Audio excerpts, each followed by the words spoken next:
Good afternoon, ladies and gentlemen, and welcome to Deutsches Haus. We have Daniel Kehlmann here. He is a famous writer, although he denies it. And we're going to talk about fame as such, but fame and the writer in particular. Daniel Kehlmann wrote a book with that very same title, Fame, or in German Ruhm, which he published in 2009 and which was translated by Pantheon Books into English in 2010.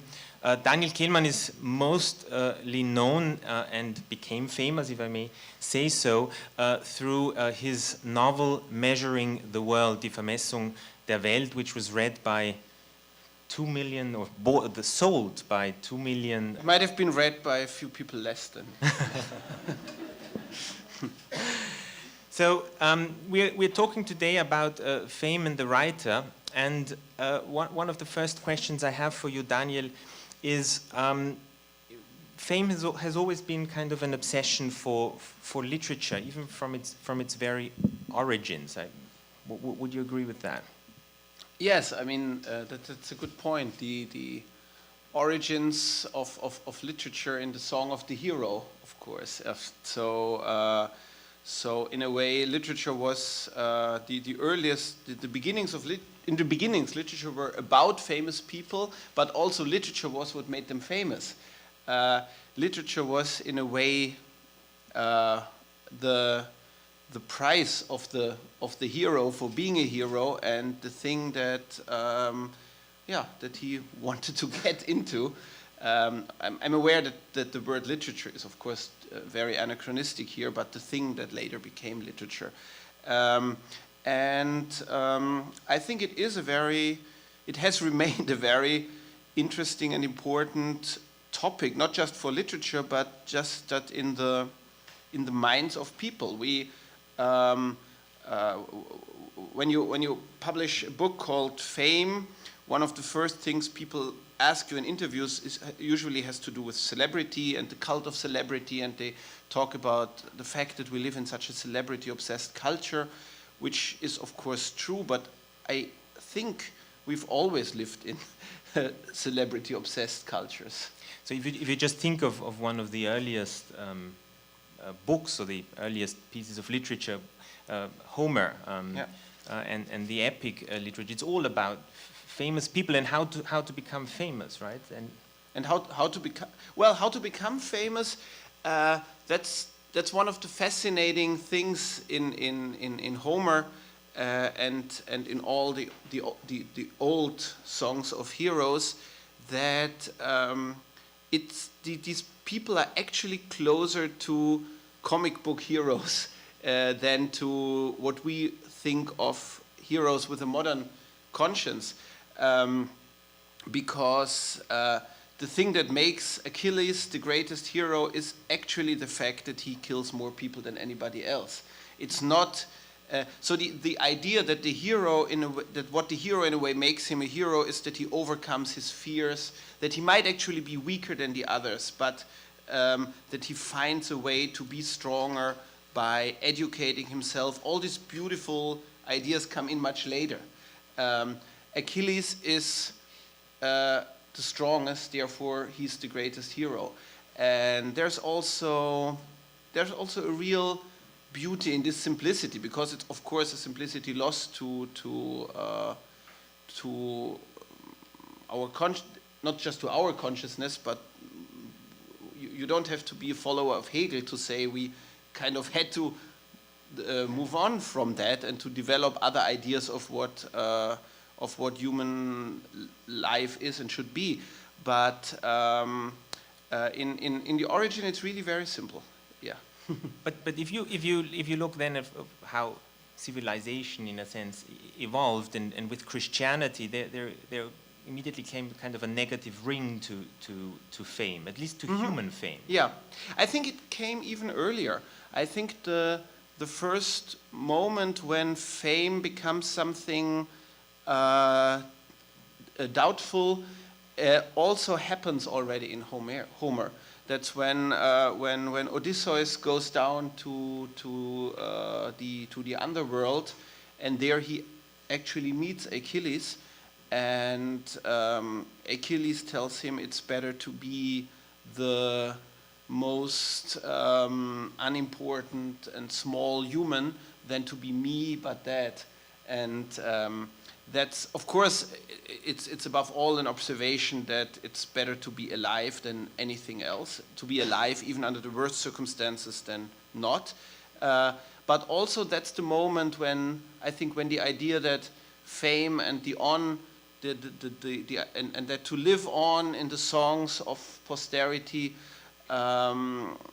might actually be not something bad, but something that's still not the highest thing to be achieved. The highest thing to be achieved is to be alive.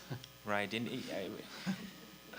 and so fame is in a sense an attempt to immortality, but then when you're actually dead, it doesn't help you much, as Achilles explains to us. And there's also this beautiful episode in antiquity, Herostratus. Yeah, that's a good point. Yeah, that's actually I think that might have been the moment when the idea that fame has a purely negative side and entered the world. You know, that was when Herostratus burned down the temple of Athens just because he wanted to be famous. And and was he we successful? Know, yes, obviously, because he was he was condemned to being forgotten, damnatio memoriae. So people were not allowed to utter his name, and he was condemned to being cancelled out from all the records. But obviously, it didn't work. We are talking about him. Absolutely. That's the old irony of this story, that Herostratus, everybody who talks about Herostratus as an example for whatever does exactly what Herostratus wanted him to do. Now, you wrote a book with the title Fame after you, in a sense, became one of the most widely read and sold authors in the German-speaking world. Did people see a causality in that? They saw too much of a causality in that. I have to say there is, of course, a slightly self-ironic side to that title. I was aware of that. And that was one of the things I liked about the title, and I liked about giving the book that title. So somehow in the way that, to quote an example from popular culture, that when Sean Connery said he would never again be in a James Bond movie, and then a few years later he was, then the movie was called Never Say Never. So I think in that way I wanted it to have a slight self-ironic ring. But the thing I was surprised by, and I'm not saying that to complain, it's just interesting, I thought that fame is one of the topics of the book, one of the motives in the book. And there is one story that deals exclusively with the phenomenon of fame, about a famous actor. But it's not the main topic of the book, and it's not the main motive of the book. I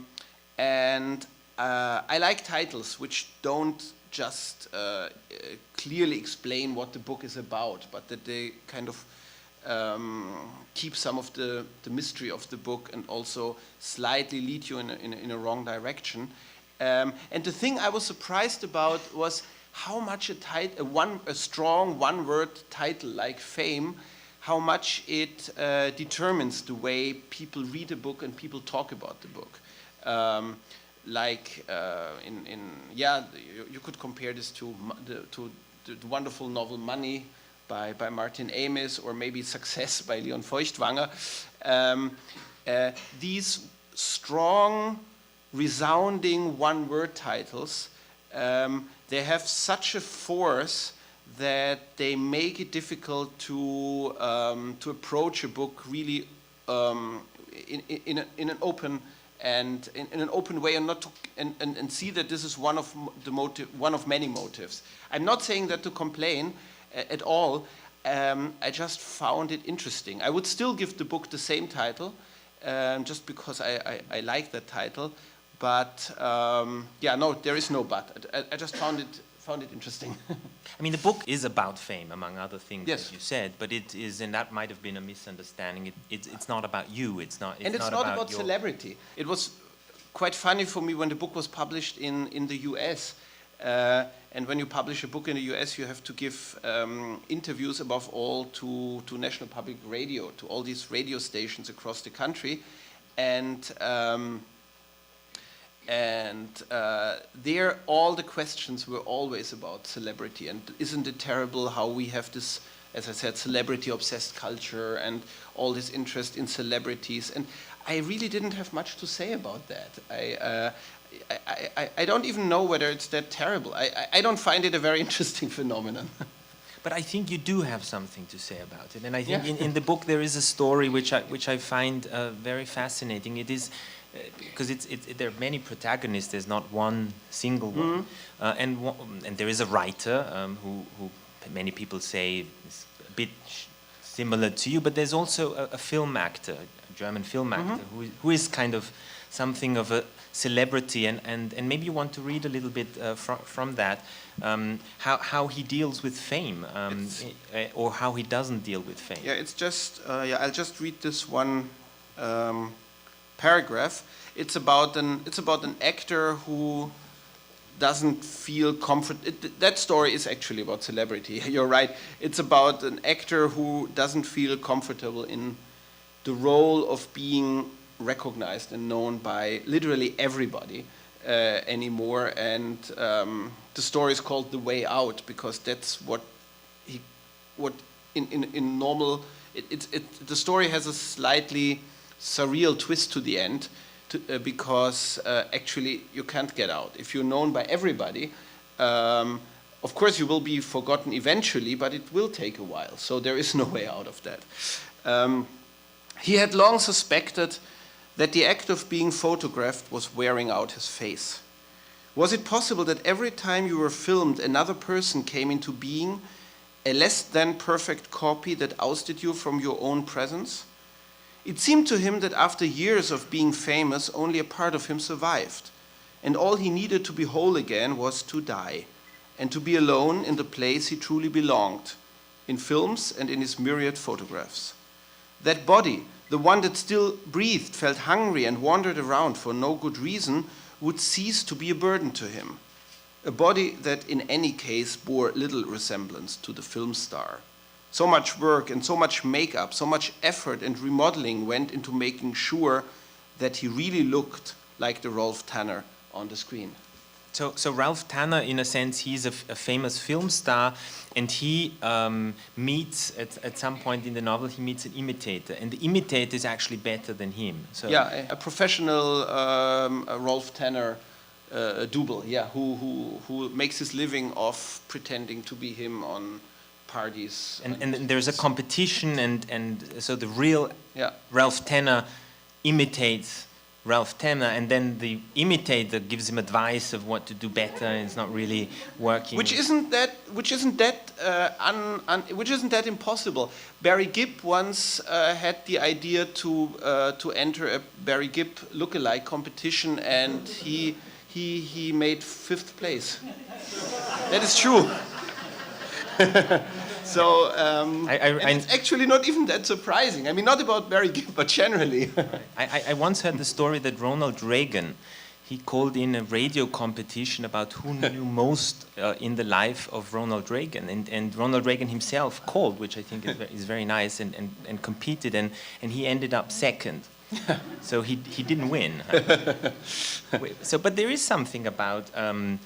in a sense, celebrities or famous people, that there is maybe at a certain point a detachment between the fame and the real person. You don't really have control about it. It's what has to happen, because the public persona gets so big and so important that of course anybody who is the real person behind such a public persona will feel disconnected from that public persona and will feel that this public persona doesn't really have anything to do with him.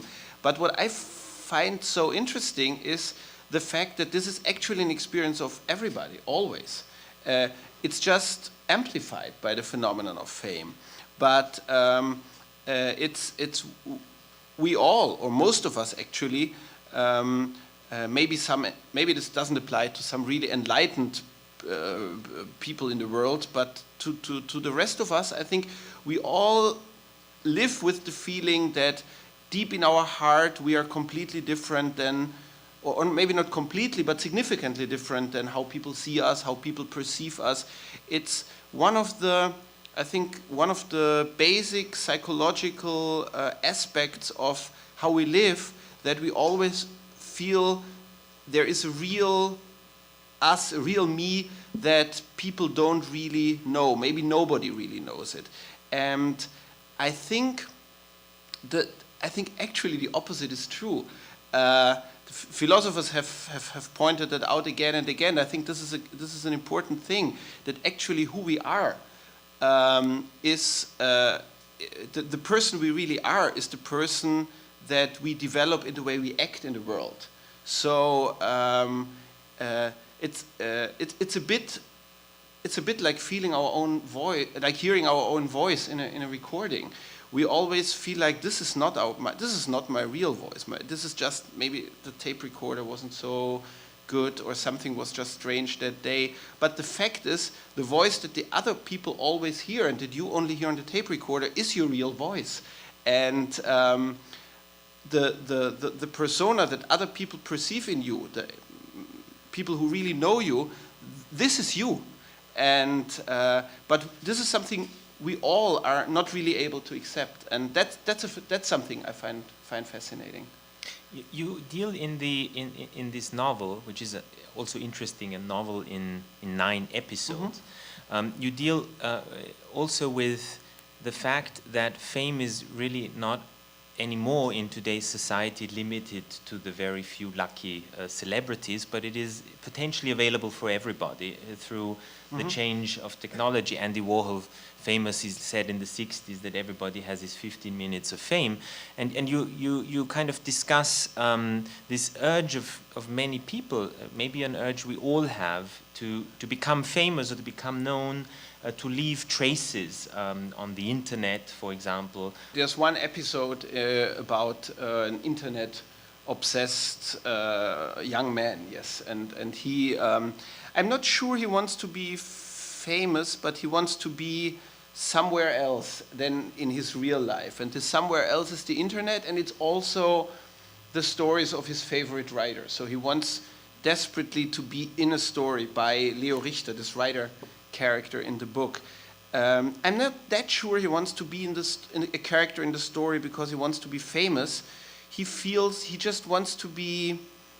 like it's a form of escape of his own, or that there's another persona of his that could live in that story. And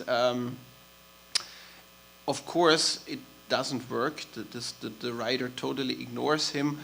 And at the sad ending of the story, he accepts that he will never be in a story. And I really like to write that, because he's not right, obviously. Leo Richter didn't give this to him, but I gave it to him. He's in a story. Right. So another aspect you deal with in the book is kind of the opposite of fame, which is complete. Mm-hmm. To be completely forgotten, and you tell the story of a writer who it's kind of a thought experiment, and could happen to anybody, whether famous or not. You basically, she goes on a trip to a country somewhere in Central Asia, and she gets lost. They lose her, yeah, and as it happens, she forgets the charger of the cell phone, which does happen, and then the big problem is her visa ran out, and she doesn't know the language, and nobody knows her language, and so what she finds herself in, that's really the book is so much about the digital world, the world of modern communication, of emails and cell phones and all these means of electronic networks, and so also in a way I found this very it was an interesting way for me to go to write this book after writing a historical novel, a book that is so much about our life in the present. But that story about that writer in Central Asia, that's the flip side of all that. She's really at some point she finds herself completely out of the modern world, unreachable, and she cannot reach anybody. And yeah, she's really lost. I'm not going to give away the ending, but then there isn't that much of an ending to give away. So yes, she's lost.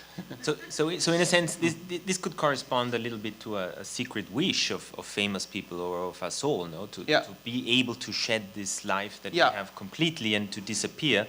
And that's actually one of the reasons why she's not that famous, but she's a successful crime novelist. And that's also one of the reasons why she accepted to go on this government-organized, but of course, obviously very badly organized journey, that she had this wish to get away from everything, to be far away from the modern world. And yeah, she gets exactly what she wished for, but far too much of what she wished for. Absolutely.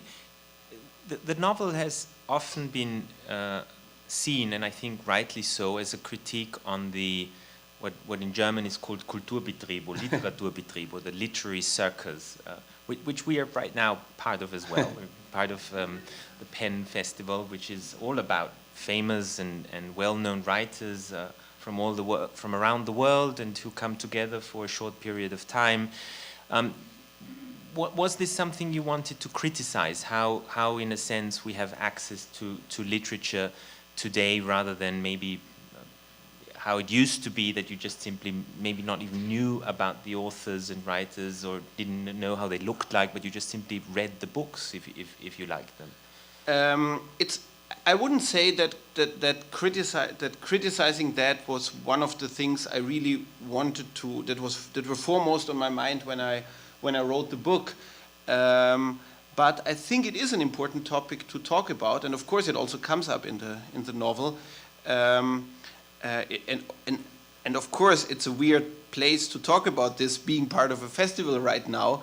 But I do think, and actually all writers I talk to about that, so it's not a very original or unusual position I find myself in here.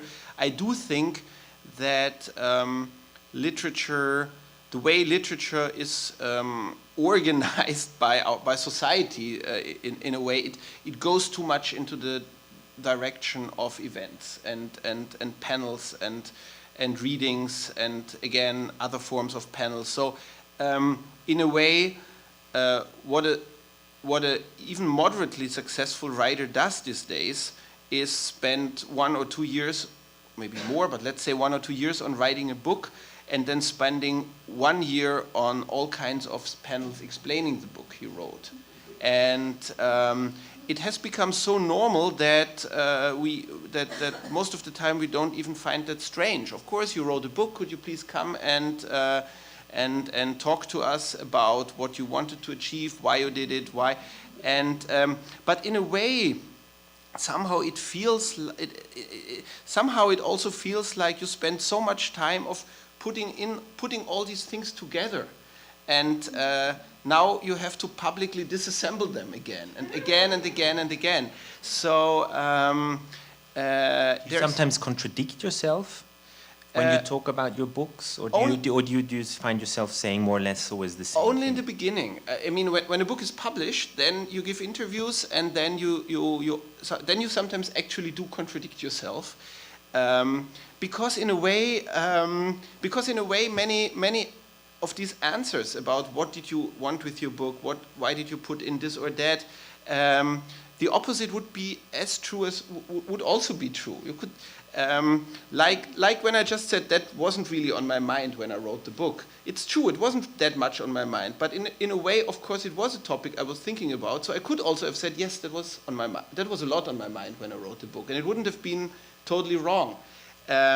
So in anyway, only you know. Yes, exactly. So in the beginning, when you kind of find the answers to these questions that get thrown at you, you do still sometimes contradict yourself, and you find that nobody actually minds. The important part is just that you talk.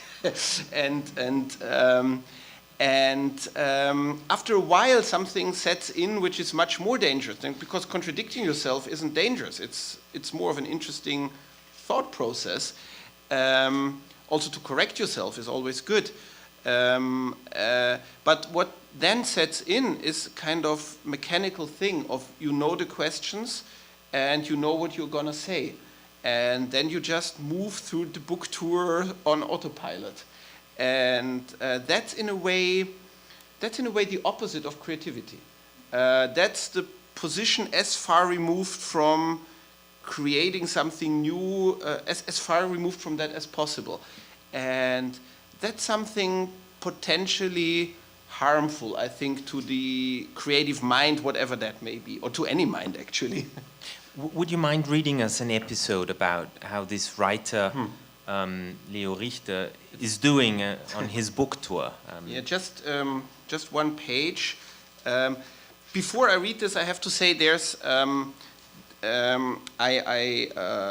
I invented this writer character, this rather Woody Allen-like writer character on his book tour, I had him travel with a woman who, as opposed to him, has real problems to deal with. She's a doctor. She's working for Doctors Without Borders, and she actually has a hostage crisis to solve somewhere in Africa. That's why she's on the phone all the time, and he keeps complaining to her about how annoyed he is with his book tour. So one of the reasons I did this was to put it all into perspective, because of course it's not bad to remind yourself, the reader, and everybody that there are actually more important things going on in the world than writers being tired of book touring. And yeah, that's on somewhere in his South America book tour.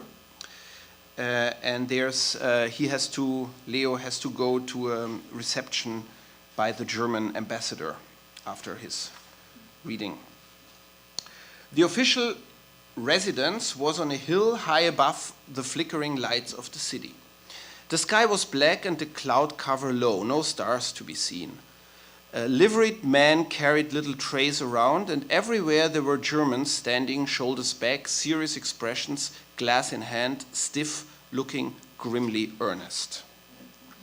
5 men immediately surrounded Leo. She could see him trying to catch her eye. She's Elizabeth, his girlfriend traveling with him.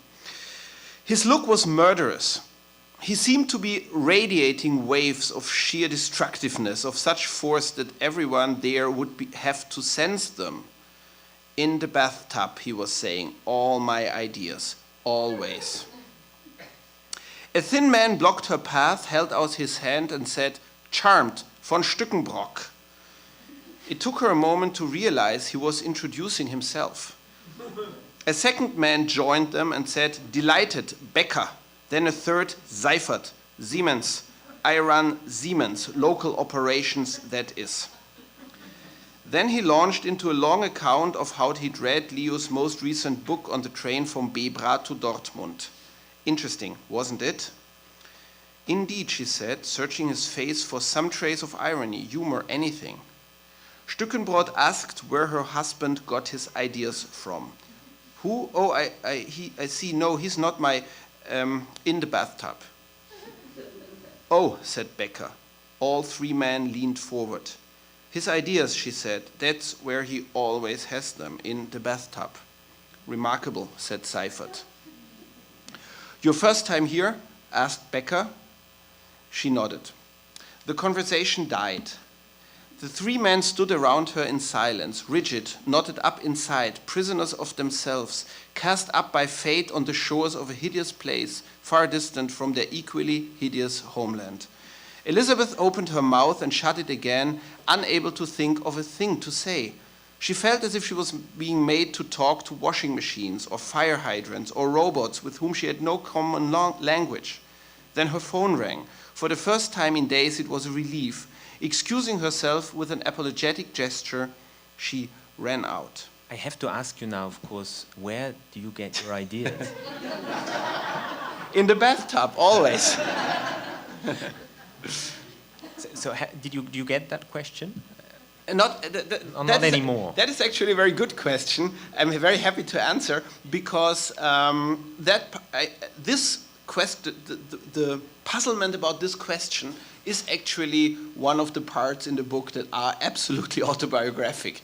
I was so surprised that this is actually was, until I wrote that book, was the question that on any kind of event, any kind of reading, I was asked most frequently. I never know what to say. I never knew what to say. Where do you get your ideas? And actually, I never understood the background of the question until I realized that in a way, it's what became to the equally dreary and terrible question of the 70s and early 80s. Why do you write?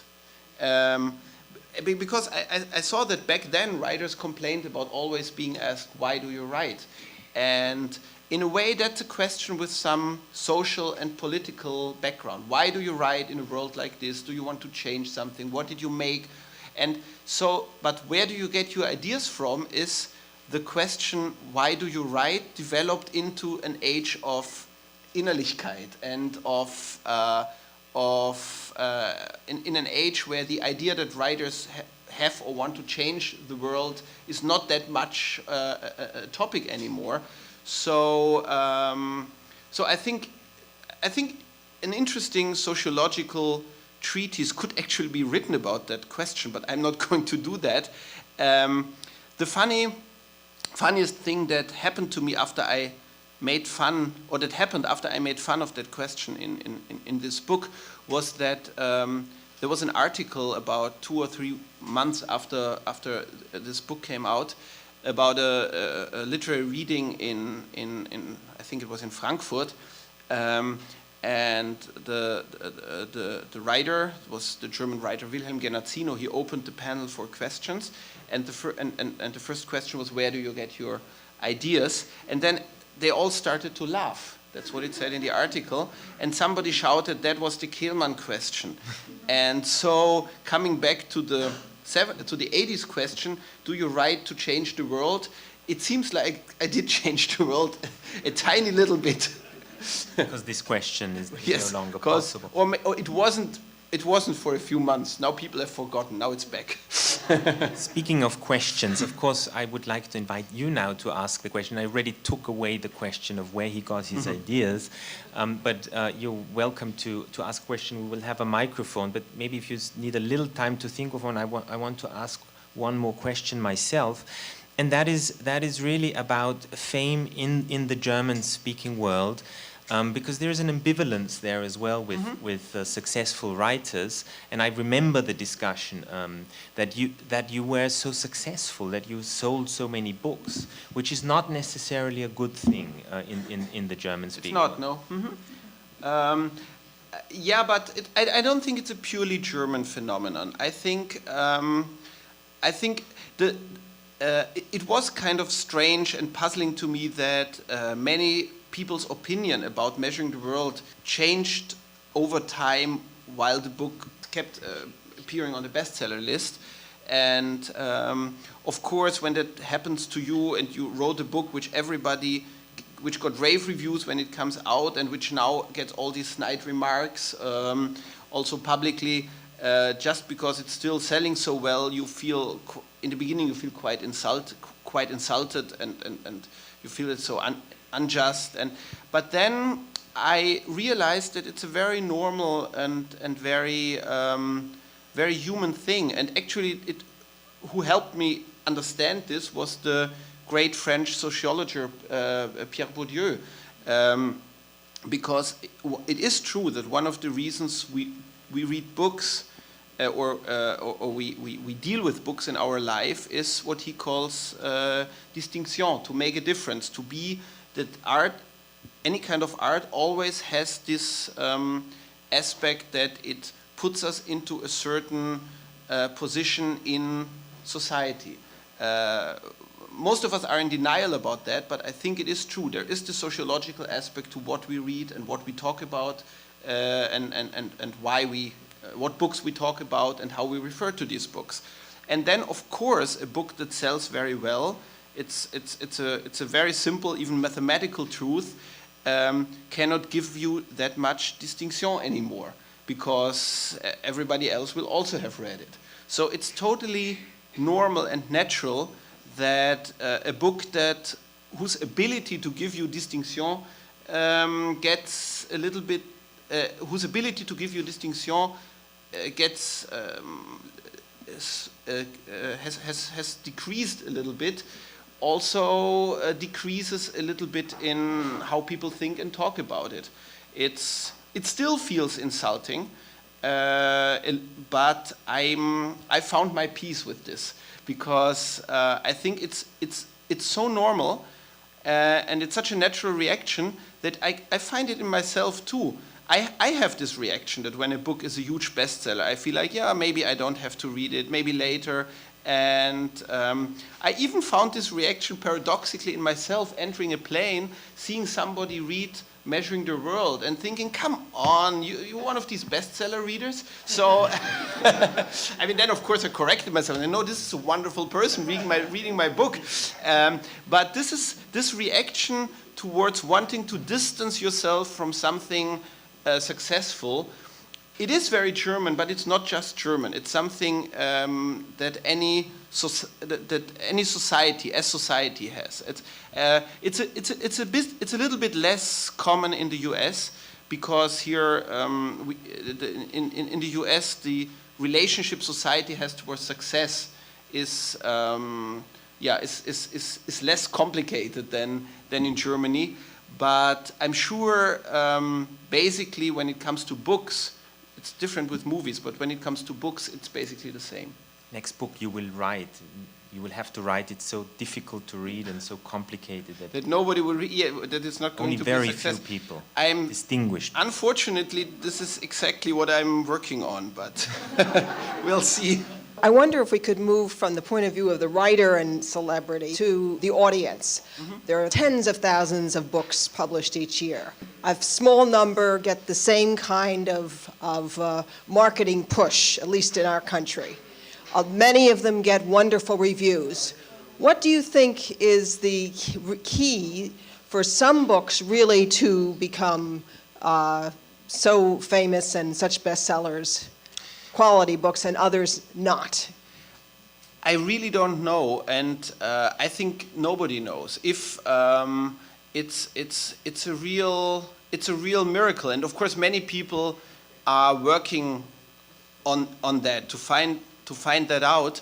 But you can see it much more clear, I think, in the movie business. Because in the movie business, it's not just trial and error. They spend so much money and so much work on actually finding formulas on how to turn a movie into a success. And it still doesn't work. Or sometimes it does work and sometimes it doesn't work. And so it really seems like so far nobody really has found a real formula on how to do it. Or also on how a work of art or maybe of popular culture must be composed or put together to achieve this kind of success. I think, and also I think it's very different in different countries. I think, for example, that reviewers really like to complain about reviews don't make a difference. In Germany and France, for example, reviews do make an enormous difference. If a book gets a lot of really good reviews, and not just respectfully good reviews, but there's this kind of forcefully positive review that really makes you feel like I want to read this. And just one review never does that much for a book. But if a lot of them come in at the same time, this can really help enormously, or not just help, but turn a book into a huge success. I'm not quite sure.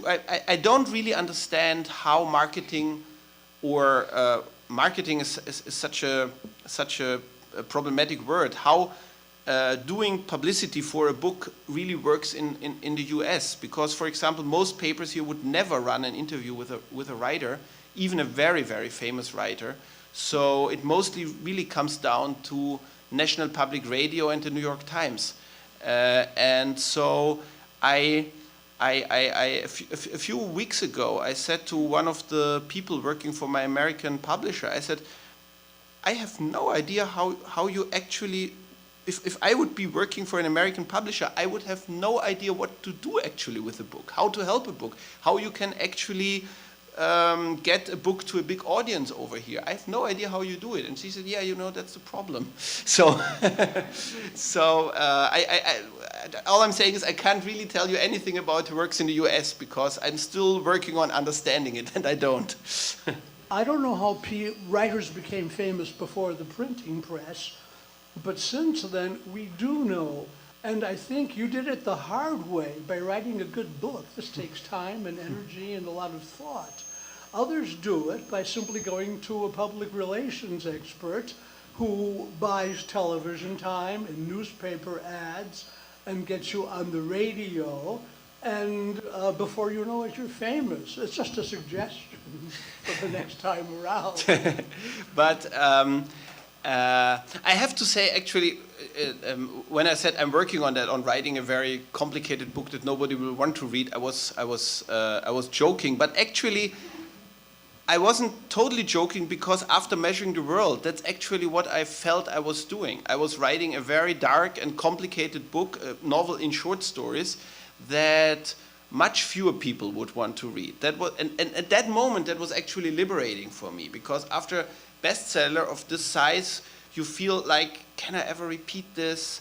And then it was very important for me to decide I'm not going to try. And that was, from a writer's point of view, a very liberating moment. But then fame did very well. So, but it's not, I'm not going down that road of writing something even darker and even more complicated. The other thing you suggested about buying television time or time on the radio, or critics, that might actually, that's very buying television time. I don't think that would make much sense, because you would need so much television time that no book could actually bring back that kind of money. I think bribing reviewers. I'm actually, I talked about that half jokingly a while ago with a fellow writer. I'm not going to tell you who it was, but because we talked about corruption in politics, and that there is so much more corruption than as a normal citizen you would assume, and so many people where you wouldn't never think that actually there are all these scandals in politics come out that they take bribes, and then we said, wait a moment, have you ever tried to bribe a reviewer? And we said, no, of course not. We should try this just for fun. So maybe at some point in the future, just as a social experiment, it might be somebody, not me, of course, somebody might try this. Thinking also about who's coming to visit us very soon here at Deutsches Haus, Hertha Müller, the Nobel Prize winner, is a question about the Nobel Prize, because it seems to be like the most important prize an author can win. And even though there's, of course, controversy about every winner, and then people say some should have gotten it, never got it, and others it's questionable why they got it, but it is, in a sense, the most established prize. Is it on a young writer who's been very successful, has written many, many novels, is it ever on your mind? No, truly not. That would, I'm not that insane. I mean, it's on my mind like the most surreal thing, like winning the lottery. Like you could play in the lottery and then you could buy that house. In that sense, it's on my mind. If I happen to live another 40 years and write 15 really important books, this might actually be a possibility. Yeah, but that's not something you think about in any serious way. I think because you mentioned the controversies around the Nobel Prize each year, in a strange way, whenever they give the prize to somebody and the whole world cries out, "Why that one? Why?" It seems not to harm the prize, but makes the prize more important. I don't quite understand this phenomenon, but it's not true that the prize, with all the controversy that we sometimes had, became less valuable. It becomes still more valuable. I have to say that Hertha Müller was a brilliant and wonderful choice, and that she's a truly great writer. And I also have to say that it should be Philip Roth very soon. Within the context of the author and the effect of fame as to the creative output, and are there any examples where you could point to authors where fame was actually very positive as far as their creative output, or negative? Well, as for negative, there are lots of examples. Lots and lots of examples. For example, there is this rule, I don't think it's a rule, but people talk about it as a rule, that nobody who ever got the Nobel Prize wrote a first-rate book afterwards. I don't think it's true. For example, Coetzee keeps writing some of the greatest books of our time, like it really didn't disturb him at all. But it is true that for many, many writers, the Nobel Prize was kind of the deadly blow, and that success really, this kind of incredible, huge, over-the-top success of being known by everybody, really harmed their creative abilities. But it is also true that the opposite, that you sometimes you have the opposite effect. For example, Thomas Mann, I think.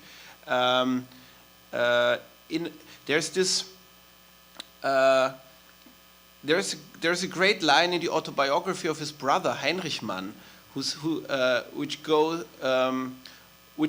after the success of Buddenbrooks. I never saw him. How can I say this in English? In German, it's an der Welt leiden. I never saw him suffer from the world's condition anymore, or he was now strong enough to deal with it on his own. So in a way, you sometimes have writers who kind of grow into a position, who kind of find themselves by finally being recognized and being looked upon by everybody as somebody important. But that's not the most common phenomenon. The most common phenomenon is that it actually leads to a terribly destructive identity crisis. But it doesn't always. I have to say, for example, Garcia Marquez and Vargas Llosa, the two greatest writers of South America, they're both examples of how after being known in the whole world, you can also just move on and create masterpieces like it really doesn't matter. The question, of course, is now inevitable. What did fame do to you? I have to say it wasn't that kind of fame. It wasn't like Garcia Marquez kind of fame, of course. But in a way, it was also, of course, very unsettling. It was unsettling to be that much in the public spotlight, to have that many people refer to your book as to see your book as kind of a phenomenon that is not really connected. That doesn't feel connected like what you did when you were actually writing the book. All these things that they're exactly as unsettling and strange as you imagine them to be. But I always thought part of being a writer is that you can use everything that happens to you. That's actually something Norman Mailer said to me years ago. Writers are very good at pulling themselves up on their bootstrings. And so I often thought about that. Whatever happens to you, if you're a writer, you can actually create out of it an experience that is interesting and can be transformed into something else and into literature. And I think that helped me a lot. And another thing that helps a lot is not to lose a general sense of irony towards things happening to you.